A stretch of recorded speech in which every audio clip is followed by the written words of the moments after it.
Alors, ça, c'est extra... Juste, vous avez souligné la gravité des propos qui ont été tenus donc, par Youssoufa à votre rencontre, parce qu'il y avait un sous-entendu. On ne va pas parler de Youssoufa toute l'émission. J'ai dit. D'accord, il n'y a pas de souci, mais j'étais en train de tenter une transition avec ce que je voulais dire. Alors allez-y.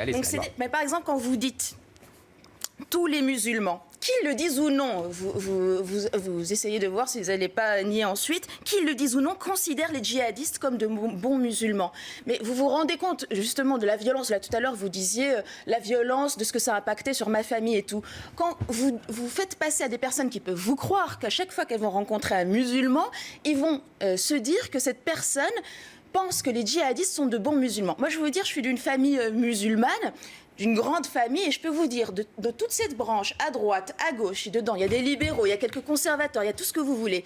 S'il y avait un point commun que j'ai remarqué depuis les attentats de 2001, c'est qu'à chaque fois qu'il y a de nouveaux attentats, la réaction, mais vraiment hégémonique, c'est « eh ben voilà, encore des faux musulmans qui nous foutent la honte dans le monde entier ». Et vraiment, la parole hégémonique, c'est pas des musulmans, ils n'ont pas lu le Coran. Par ailleurs, eux-mêmes n'ont pas lu le Coran, mais ça, c'est pas le problème. C'est que leur point de vue est plutôt d'être horrifiés par les actes encore heureux, on est des humains, mais en plus vraiment de dire c'est pas ça l'islam, c'est pas ça les bons musulmans. Est-ce que vous connaissez Boualem Sansal ? Non, vous n'allez pas à chaque fois... Non mais est-ce que vous connaissez ? C'est un des plus grands écrivains algériens d'aujourd'hui. D'accord. Voilà, algérien, Boualem Sansal. Qu'est-ce qu'il dit ? Il dit exactement la même chose que moi. Il dit l'islamisme, c'est l'islam en action.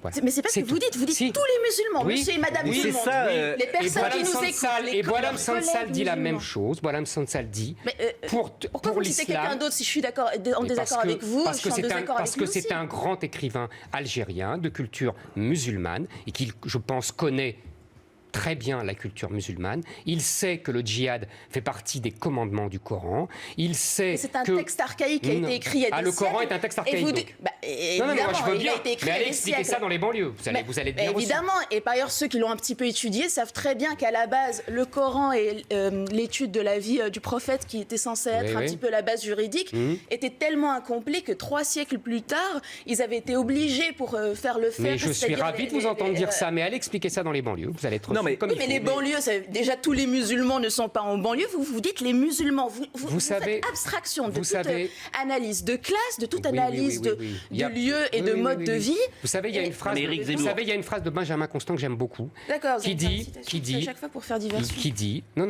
c'est pas du tout une diversion, c'est une réponse à ce que vous venez de dire. Alors, vous voyez, moi, je réponds toujours à ce qu'on me demande. Parfois, ça me coûte cher. Benjamin Constant dit tout est moral chez les individus, tout est physique dans les masses. Un individu est libre parce qu'il n'a affaire individuellement qu'à des forces comparables aux siennes. Dès qu'il rentre dans une masse, il n'est plus libre. Donc, effectivement, vous avez raison. Il y a des musulmans qui pensent comme vous et qui sont des individus. Et je pense que c'est la majorité. À partir du moment... Non, c'est pas la majorité. Alors, Éric Zemmour... Ici, sur ce plateau, il y a un champion de boxe qui vous a expliqué exactement ce que je viens de vous dire. Et qui vous explique que dans les banlieues, il y a 90% des gens qui ne sont pas... c'est Patrice Carteron. C'est Patrice Carteron. Je l'ai vu, l'émission. Entre ne pas être Charlie, qui peut d'ailleurs concerner plusieurs... Détester la France, et se sentir uniquement musulman, et n'avoir que comme code civil que le Coran. Exactement ce que Éric Zemmour, le souci... On peut ne pas être Charlie, ce qui par ailleurs concerne aussi des tendances politiques, je ne sais pas quoi.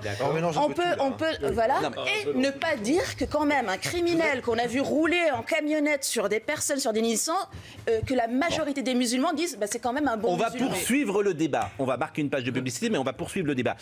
Ce débat vraiment est intéressant parce que ce que dit très bien Fatima Benomar qui est avec nous ce matin, c'est le problème de la généralisation. Quand vous dites les musulmans, c'est ça qui est... C'est comme si moi je disais les Nantais, vous avez raison, les Alsaciens, vous avez raison. C'est ça. Alors moi, je veux que vous répondiez sur cette généralisation. Et quand vous dites effectivement, ils vivent entre eux dans les banlieues, les Français ont été obligés de s'en aller. Je pense que nous dirigeons vers le chaos, cette situation de peuple dans le peuple. C'est cette généralisation. Parce que si je puis me permettre, parce qu'on connaît tous des musulmans qui... Cette généralisation est limitée géographiquement.